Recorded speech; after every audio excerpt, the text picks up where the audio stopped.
So this lesson we're going to learn chord progressions, and it's going to show us effectively how to play thousands of songs. Now this one is really common chord progression to play, and it contains the notes G, D, E minor and C. If you've watched my previous videos, you've probably seen these chords played, but if you haven't, don't worry. I'll soon show you anyway. So the G chord, D, E minor and C. There's loads of common songs out there that have this chord progression, especially people like Wagon Wheel, right?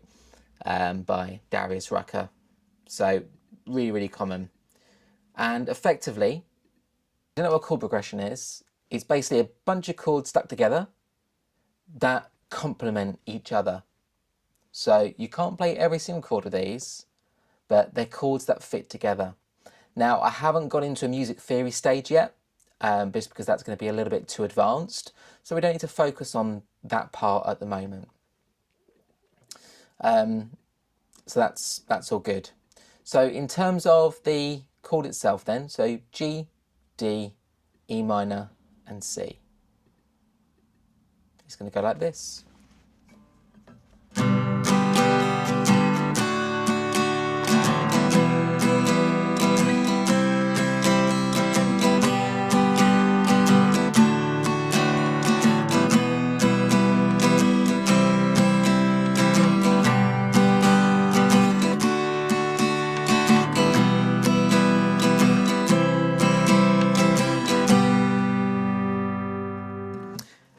If you can play this chord progression, you're going to be able to play thousands upon thousands of songs.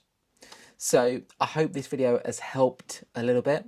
If you do have any problems, any questions, please drop me a message. I would suggest as well to watch back on my previous videos, only because I actually show you how these chords are played. So if you watch video 1 all the way through to video 14, then you'll be able to see all of those chords here.